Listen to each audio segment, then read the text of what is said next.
Bret Bielema has been doing a great job at Illinois. Is this the year they break through into bowl eligibility?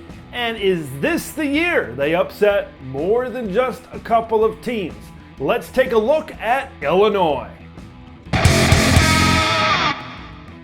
Before we get into the preview for the Illini, just a reminder, hit subscribe. This is the go-to destination on YouTube for all things Big Ten. Everything else will not be talked about. We're all about these 14, soon to be 16 schools within the Big Ten Conference. Subscribe, ring the bell to stay notified. All right, let's get into Illinois. Illinois beat some good teams last year. Okay, they beat Minnesota. They shut them down. You know who else they shut down? Penn State on the road. Both those games were on the road. And then the win in week 0 against a talented Nebraska team. The record didn't show it. But Illinois beat some good teams last year. And Bret Bielema has this Illinois program going in the right direction. Can they follow it up? Can they get to bowl eligibility this year? Let's dive into it a little bit. Now, there were a few games last year where I'm like, man, if this team had good quarterback play, they could be something.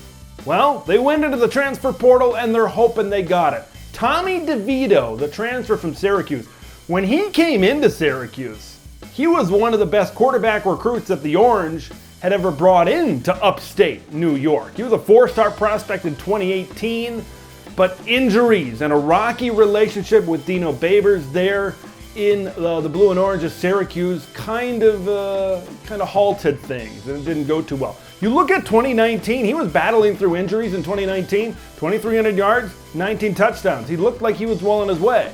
2021, not so much. He was benched to 4th game into the season, entered the portal in October.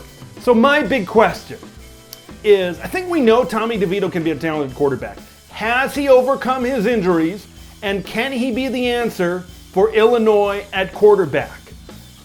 Let's dive into some of his weapons, and maybe that will answer the question. Now, there's a lot of people returning on offense and defense for the Illini this year. Some receivers are some of those guys. Isaiah Williams, not that Isaiah Williams that went to the Rose Bowl, quarterback for Illinois.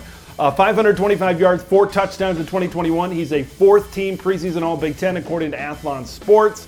He's looking good. Also, Casey Washington at wide receiver, 294 yards receiving in 2021. I think both of these guys are going to get more targets, and you're going to see these stats and their production go up this year because Daniel Barker, the tight end, transferred out to Michigan State. I think you're going to see these guys actually get more in touchdowns because Daniel Barker was a big target in the red zone, and he was a big target that they wanted to go to try to get it in the end zone to get 6 points.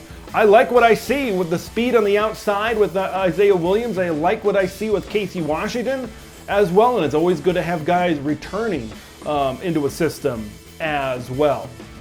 Now, you've got 2 returning wide receivers, and then you bring in a new quarterback, Tommy DeVito. Well, that's good, but we're about to be great. Let's talk about the Illinois running game.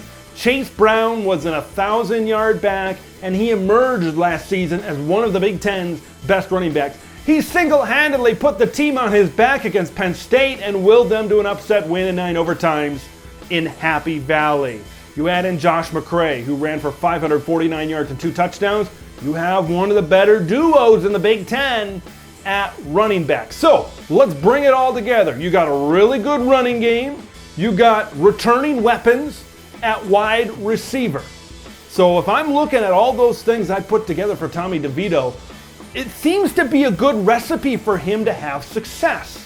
And last year, I'm looking at this team in certain situations. Penn State game, I'm like, man, if they got a quarterback, this game would have ended in regulation. I think Tommy DeVito can be a guy that can elevate the talent of the wide receivers on the outside. The running game is going to help Tommy DeVito in this passing offense as well. If this is a team that can establish and be dominant in the running game, it's going to help those matchups, passing it over the top when they do throw it over the top with more guys coming into the box to stop the run. This could be a good offense. Let's head to defense. There's a lot of good things to talk about here. 5 out of the top 7 leading tacklers returned to Illinois on defense. This was the 6th ranked defense in total defense and scoring defense last season for Illinois. We mentioned the games against Minnesota, against Penn State, where they absolutely stymied those teams. I look specifically at that Gopher game where Minnesota couldn't do anything on offense. Both of those games for Illinois were on the road. Bret Bielema knows how to coach defense. Bret Bielema knows how to coach everything. He knows how to develop guys. I love Bret Bielema. I loved him when he was back at Wisconsin. I love him right now when he's at what he's doing at Illinois. Some guys to watch out for on defense. I look at Sidney Brown, second team all Big Ten. He was the leading tackler. Not always a good sign when a safety is your leading tackler, but I like what he brings to the table. They got some good guys to surround him in the secondary. Tariq Barnes, the linebacker, all Big Ten fourth team a year ago, 6 tackles for loss, 2 sacks, and an interception. Okay, we're stacking up good players here. Keith Randolph, 4 sacks, 5.5 tackles for loss, preseason third team all Big Ten. Look, and then there's a lot of guys coming back. There's a lot of experience coming back. If this Illinois defense can be a top 5 defense, and you get even more development out of these players, and you get something out of the quarterback position, Isaiah Williams and Casey Washington rise their level as pass catchers, this could be an Illinois team that could really step up to the plate. I mean, I like this team to pull a few upsets this season. If you look at their schedule, okay, Wyoming at Indiana, home games against Virginia and Chattanooga. Good chance they're 4-0 going into the game in Madison. Okay? There's a good chance there. And watch out Purdue. Watch out Minnesota. Upset City coming to Champaign, Illinois. We'll see. They draw 2 tough crossovers with Michigan and Michigan State. I think this is a team that can get to 6-6. I think this is a solid team. I think this is a good team. It's just that other teams in the West and other teams around the Big Ten have also improved. Look at the talent Nebraska's brought in. Look at what Minnesota's doing now, going back to Shiraka and the talent they have on their team. It's just, this is a good team. It's just, there's a lot of other good teams with maybe more dynamic talent. The key for Illinois, running the football, playing great defense, it's Bielema ball, baby.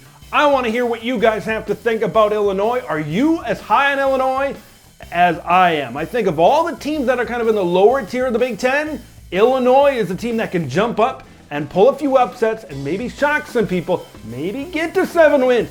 Who knows? Maybe they can get to 8 wins. There's a lot of factors in there. It all depends on that quarterback play. Subscribe to Big Ten Ted. Leave your thoughts in the comments below how you think Illinois is going to do. I'm Big Ten Ted. We'll see you in the next one.